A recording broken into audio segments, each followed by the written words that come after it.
boa noite Cuiabá, boa noite Várzea Grande, boa noite Mato Grosso, boa noite para você, meu amigo, para você, minha amiga. Já estamos no ar nesta segunda-feira, 9 de dezembro de 2024, com o nosso SBT Notícias. E já de cara com a nossa entrevista de hoje, vereadora reeleita Michele Alencar. Boa noite, vereadora, bem-vinda aqui ao nosso SBT Notícias pela primeira vez. Muito obrigada, Igor. Muito bom estar aqui. Estou muito feliz de estar aqui, poder assim estar no SBT com um apresentador, um colega, e tenho uma grande admiração pela sua trajetória. Então, muito obrigada pelo convite. Nós que agradecemos. Vereadora, reeleita, segundo mandato, que diferença depois desses 4 anos de atuação parlamentar? Como está se preparando agora para esse novo desafio deste segundo mandato?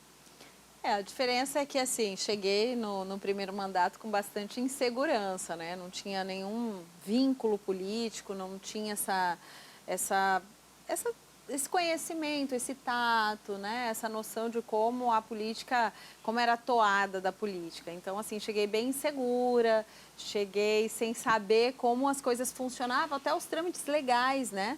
E hoje, assim, a gente já foi um mandato intenso, tanto que eu me dediquei exclusivamente, mesmo sendo jornalista, vindo da TV, me dediquei exclusivamente nesses 4 anos ao mandato para realmente entender de tudo, como deveria ser esse perfil de um vereador extremamente atuante que pudesse representar tanto dentro dos trabalhos legislativos, né, os processos mais formais, e também fora, onde a população quer nos ver. Nas fiscalizações, nos bairros, atendendo às demandas da população, levando todas essas demandas para conhecimento da gestão. Então, para esse próximo mandato, eu acredito que tem uma segurança a mais de saber como as coisas funcionam e até uma agilidade maior nos trâmites, né, entre a demanda da população e até isso chegar aos olhos e até as secretarias devidas, e também nas discussões da Câmara, o espaço ele encurta, né? Porque a gente já tem esse trâmite bem mais direcionado. Então, assim, eu acredito que a gente tem um mandato bem mais representativo também, porque uma das lutas que nós tivemos foi com relação à presença da mulher no Legislativo, e conseguimos avançar nisso. Então, de 2, nós partimos para 8 mulheres. E não só 8 mulheres que estão ali fazendo essa nova perspectiva de olhar que a gente tem para a Câmara, mas também mulheres atuantes que, inclusive agora, já nessas discussões preliminares de mesa, já se colocam também como protagonistas. Então, eu acredito que vai ser um mandato bem importante e bem representativo, acima de tudo. Nós vamos falar bastante sobre essa questão da mesa diretora. Antes, porém, eu quero permanecer na questão das diferenças do primeiro para o segundo mandato. Eu penso que a principal diferença de atuação vai ser justamente que a senhora exerceu o papel de oposição integral nesses últimos 4 anos, e será agora a situação nos próximos 4 anos, ou pelo menos vai iniciar o mandato na situação. Como é que mentalmente a senhora se prepara para fazer essa modificação de postura, e o que isso diferencia na atuação prática para quem votou na Michele Alencar? Eu estou cheia de expectativa, viu, Igor? Muita expectativa mesmo em poder ter esse novo andar assim dos trabalhos, né? Porque foram 4 anos numa oposição bem encorpada, eu diria, dura, né? Dura, assim, uma oposição muito bem definida. Em nenhum momento eu oscilei. Eu fiz campanha em 2020 como oposição, ganhei. Em 2021 assumi, e esses últimos 4 anos nesse enfrentamento. Então, tudo era muito difícil, muito moroso, você não via resultado. Era um trabalho que chegava, às vezes eu tenho a sensação que parecia que eu estava enxugando gelo. A saúde, a educação, a infraestrutura, são cobranças insistentes e você não via o resultado, você não via as coisas avançando. Isso depende muito da gestão, né? Isso depende muito porque quem faz, quem traz esse resultado, que nos dá a sensação de que o trabalho ele realmente está chegando ao objetivo, que é a resolução, é a própria gestão. Então, para 2025, tendo um prefeito parceiro, eu acredito que a população vai conseguir visualizar o resultado do trabalho, porque a população me via muito trabalhando nessa cobrança, nessa fiscalização e o tempo todo, sabe? Eu cheguei a ser, para alguns vereadores da base, eu cheguei em algum momento a ser chamada de disco furado, quando eu cobrava os medicamentos nas unidades básicas de saúde, quando eu cobrava insumos básicos, quando eu cobrava o atendimento, quando eu cobrava que tivessem médicos nas unidades de saúde. Chegou ao cúmulo de assim, insistentemente você cobrar que tenha médico onde o médico tem que atuar. Então, assim, isso é frustrante. Então, a minha expectativa, eu acredito que essa seja a postura que vai mudar, é que a gente, é o que eu espero, eu vá cobrar e as coisas elas vão acontecer. Então, eu vou conseguir ver o fruto do meu trabalho e a população vai sentir que as coisas estão andando. Pelo menos a perspectiva e a esperança é essa, que as coisas voltem a andar e a gente não tenha que ficar como esse disco furado, cobrando todos os dias as mesmas coisas primárias, básicas e essenciais para a população.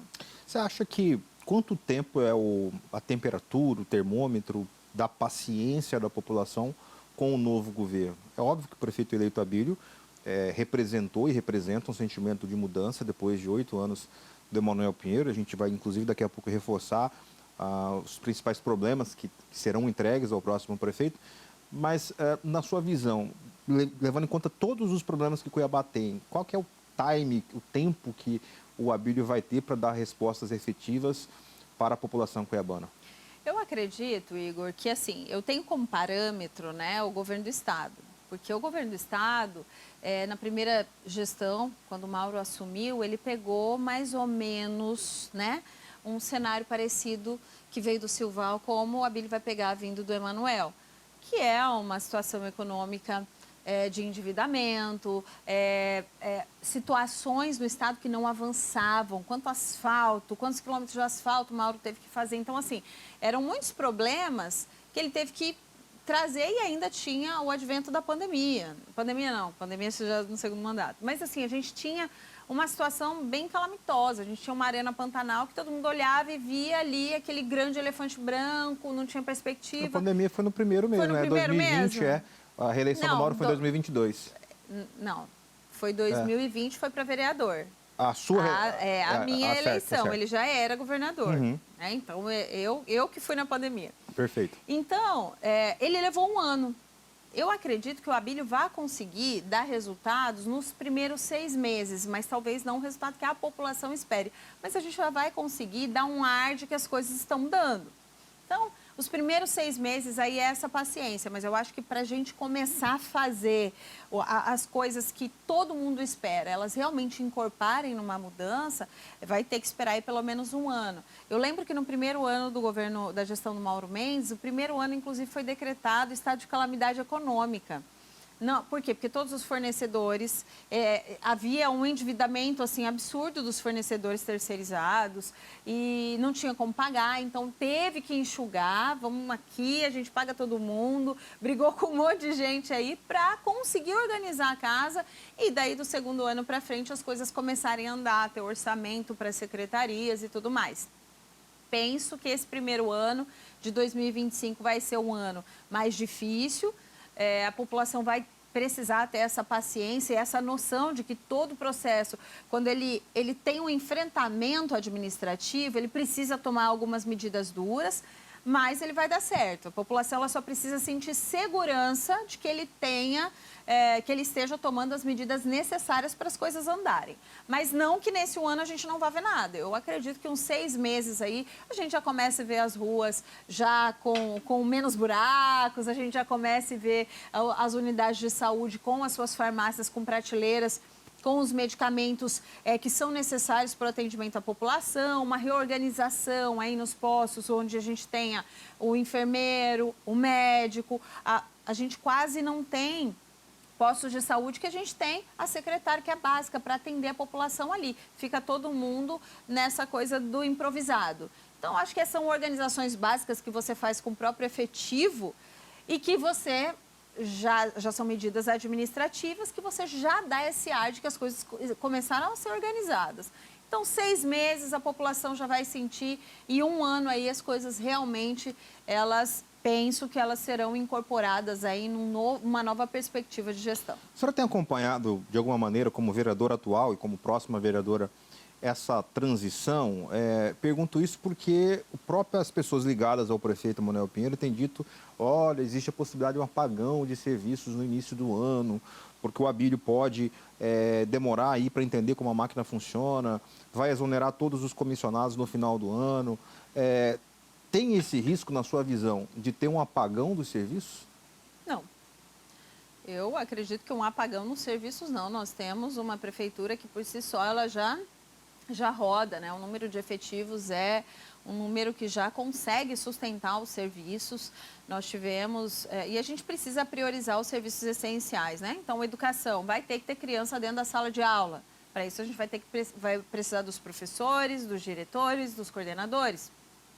Saúde, vai ter que ter atenção primária, secundária, terciária funcionando. Então, a gente vai precisar dessa organização mínima que eu falei, que são os médicos, atendentes, enfermeiros, técnicos nas unidades. A gente tem os serviços de obras, de infraestrutura, a gente precisa dos serviços essenciais funcionando e a gente já tem efetivo suficiente para rodar isso aí. Acredito que um prefeito que vem com a perspectiva de dar essa sensação de que veio para fazer a diferença na vida da população não vai deixar ter um apagão, né? Eu acho que esse processo de transição está sendo feito com muita responsabilidade, com muita cautela. Inclusive, assim, penso que uma declaração dessa, ou um comentário desse, né? Eu acho que não é um comentário oficial, vem assim mais pela insegurança do que virá e não por fatos. Porque inicialmente teve até uma dificuldade, né, no fornecimento de informações, depois as coisas começaram a andar.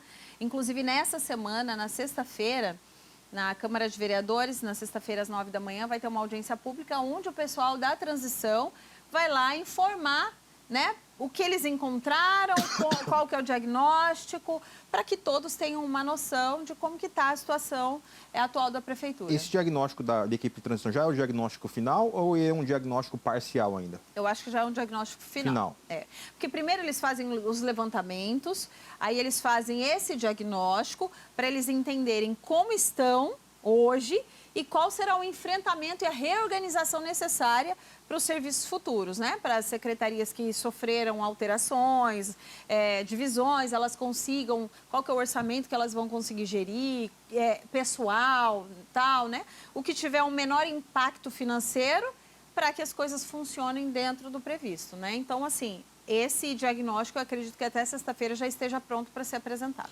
O atual prefeito tem dado entrevistas na semana passada, deu algumas entrevistas falando que, olha, daqui 4 anos eu vou voltar e vou enfrentar o Abílio e vou ganhar a eleição, porque vão ficar com saudade do Emanuel Pinheiro, ou posso ser candidato ao Senado. Até disse, não, deputado estadual, deputado federal não é pouco. Para ele é pouco. Tem que ser senador ou governo ou ser candidato contra o Abílio daqui a 4 anos. Como é que você avalia essas declarações do prefeito Emanuel Pinheiro neste final de mandato depois de 8 anos? Eu acho assim, gente, eu ouvi 4 anos o prefeito Emanuel Pinheiro brincando com a situação de Cuiabá. Tudo para ele era uma piada.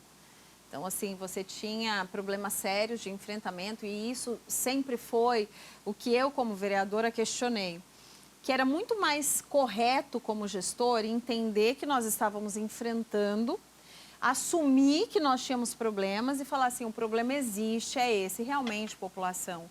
A coleta do lixo, ela está com problema, mas vamos enfrentar sim.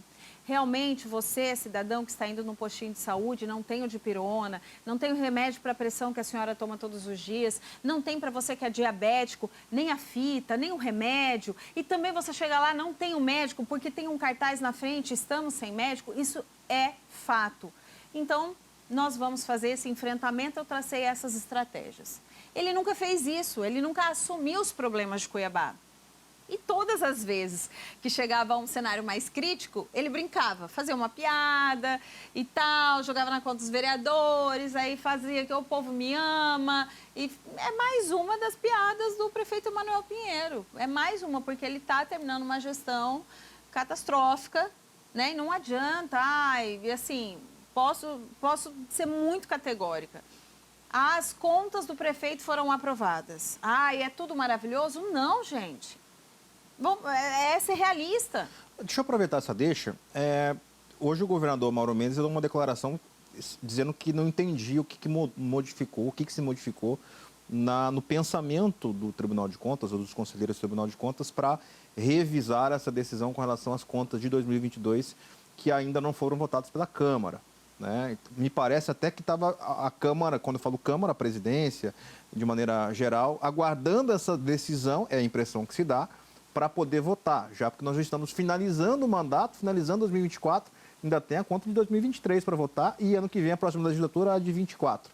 Como é que a senhora avalia esse reposicionamento do Tribunal de Contas com relação a 2022 e a declaração do presidente Chico 2000 que disse, olha, essa não é uma aprovação de contas do mandato, é uma aprovação de contas só lá do ano de 2022. Mas me parece que em 2022 não está muito distante assim e já vinha uma série de crises na Prefeitura de Cuiabá. Sim. Eu confesso que eu também me surpreendi com o posicionamento do Tribunal de Contas, né? Eu fiquei, inclusive fui a única vereadora que foi lá, acompanhei e me surpreendi. Para mim não muda. Eu acompanho diariamente a gestão, não muda a minha visão, não muda os apontamentos que foram feitos, os apontamentos são os mesmos e a realidade é aquela. Já conversamos inúmeras vezes com secretários de forma oficial, na presidência, convocamos com relação ao orçamento da saúde. A saúde foi um dos pontos que mais pegou, né, na prestação de contas. Então, assim, independente do parecer do Tribunal de Contas, o meu parecer eu sempre tinha já declarado, né? O meu voto, ele é muito claro e o meu voto tem um embasamento de um vereador, de uma vereadora que está ali, acompanhando diariamente os trabalhos que são prestados, os serviços que são entregues à população e o orçamento que se tem. Eu não posso simplesmente dizer que a culpa é do Estado, sendo que eu tenho, por conta da saúde, sendo que eu tenho uma saúde com 1,5 bilhão de orçamento anual. E uma saúde que é tripartite. Todo cidadão que eu atendo do interior, eu recebo para isso, eu não estou fazendo um favor. Cuiabá não está, assim, fazendo uma grande ação social e solidária. Ela recebe para isso. Inclusive, na época da intervenção, nós tínhamos inúmeros postos de saúde, inclusive a UPA do Verdão, que não estava recebendo recurso federal, ajuda federal que vem, por falta de ajustes administrativos. Por falta de realmente querer fazer o negócio ali ser aprovado, mandar, credenciar a unidade para você receber recursos federais. Então, a gente percebe claramente que o problema nunca foi dinheiro. O problema era a gestão, a falta de compromisso com ela. Então, não posso dizer, porque foi dito, né? Não posso dizer que o problema é o Estado. O problema é que a Prefeitura tem um orçamento alto, e não sabe administrar esse orçamento. Quem paga é a população. Vamos falar de mesa diretora. A senhora citou agora há pouco aí a chapa 100% feminina. Vi agora há pouco uma foto com alguns vereadores, inclusive a senhora, a vereadora Maísa, que estava ali meio que indecisa, junto com a candidata a presidente. Tá fechado aí a Maísa, a Michele, como é que tá? Atualiza pra gente aí o número de votos, quem é que tá com quem, faltando aí menos de 20 dias, um pouco mais de 20 dias para as eleições. Nós temos uma chapa já, né, consolidada, inclusive nomes que já estão fechados conosco, não estavam na foto porque estão viajando, que é o nome da vereadora Mara, doutora Mara, e o Coronel Dias, Tenente Coronel Dias, os dois estavam em viagem.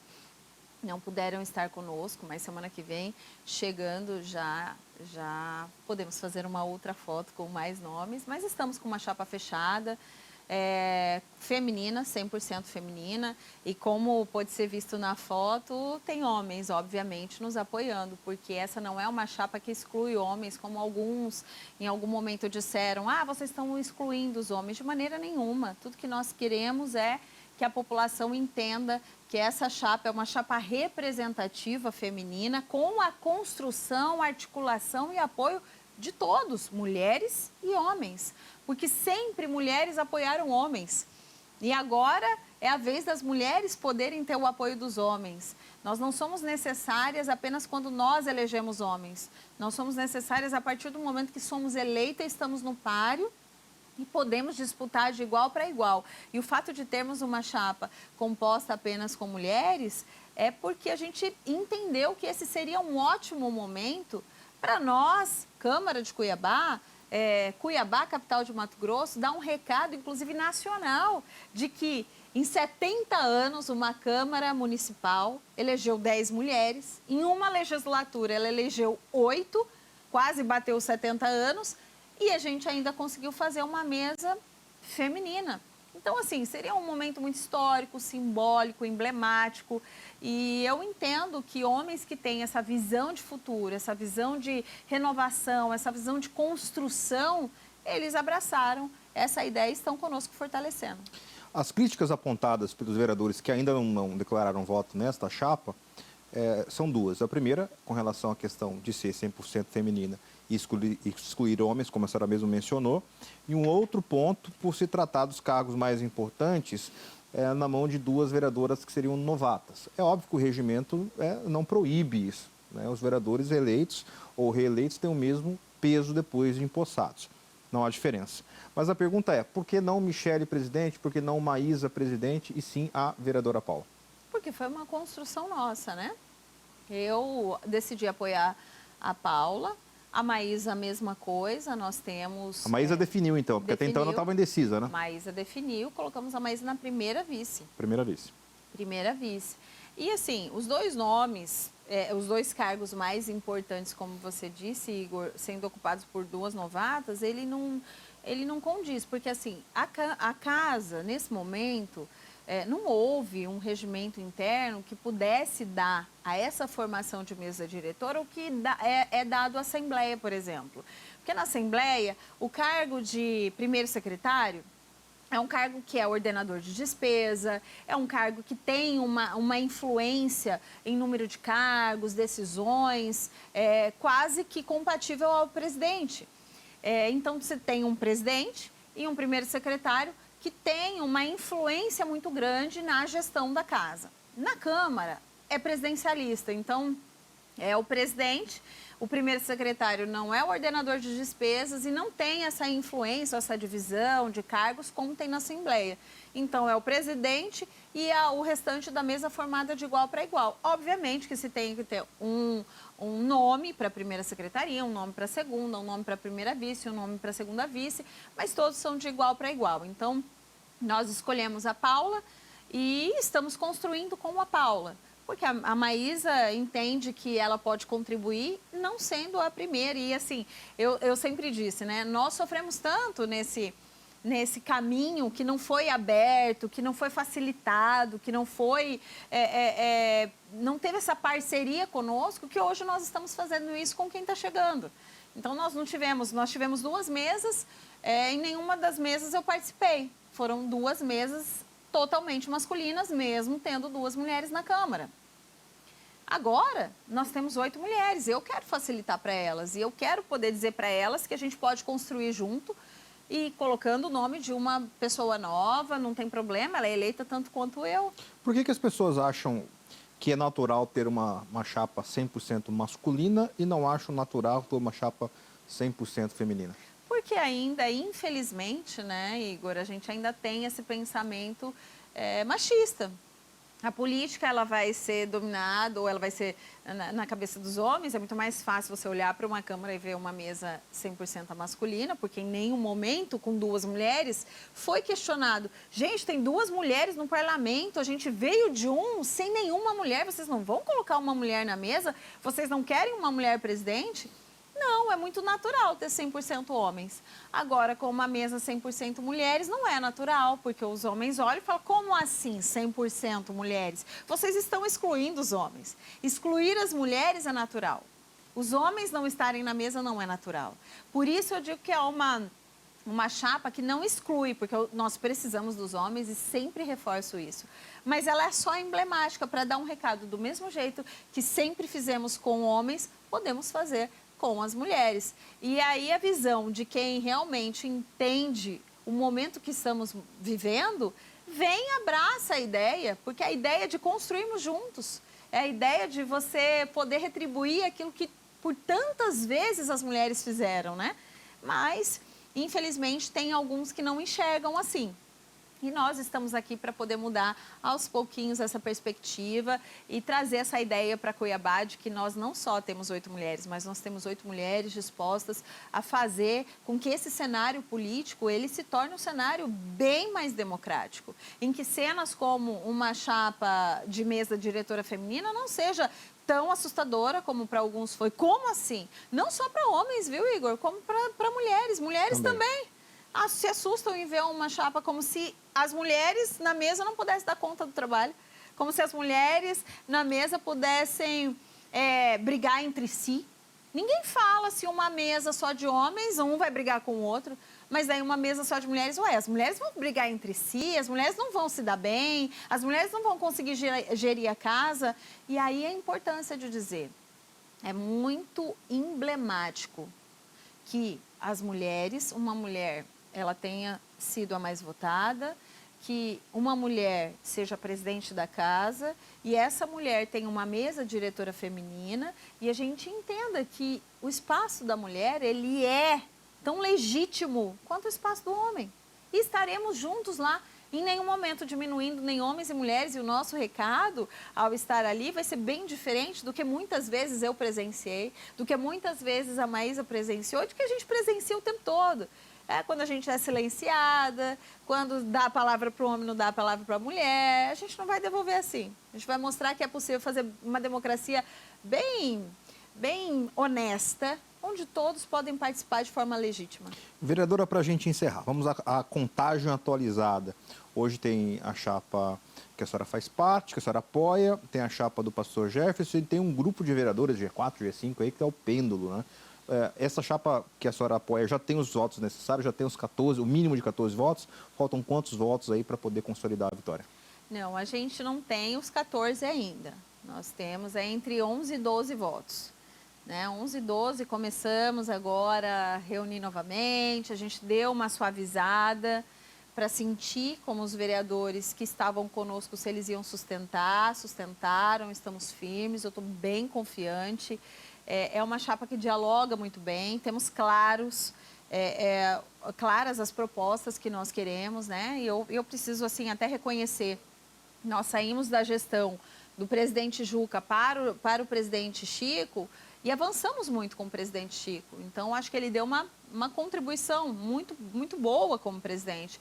E ótimo, demos essa oportunidade para ele na época. Eu lembro até que ele dizia assim, olha, é o meu último mandato, eu gostaria muito de encerrar o meu mandato como presidente, porque eu nunca fui presidente. Essa oportunidade foi dada a ele, ele ocupou muito bem o cargo. Parabéns, agora a gente avança. E aí a gente avança com uma presidente mulher, a gente avança com uma chapa feminina. Então, hoje nós temos 3 grupos. O grupo dessa chapa com a mesa diretora feminina sendo construída por maioria dos vereadores que são oposição e os vereadores novos que estão chegando. Então, é a sede de realmente dar o melhor, de realmente entregar uma visão nova para a Câmara, né? E aí a gente tem a chapa do Jefferson Siqueira, que maioria, eu acho que todos são vereadores que eram da base do prefeito Emanuel Pinheiro. E a gente tem aquele meio termo ali que agora está sendo chamado de G6, né? Era G5, aí a Maria Valone foi e está nesse meio termo aí. E a gente está construindo e conversando e dialogando e mostrando qual é a perspectiva que a gente tem para o futuro. Perfeito. Vereadora, obrigado pela sua presença aqui conosco. Sucesso no seu próximo mandato e venha mais vezes. Obrigada, agradeço a oportunidade. Muito obrigada a todos que estão aqui acompanhando. Obrigada à minha assessoria, sempre presente. Um beijo e acompanhe o mandato da vereadora Michele Alencar.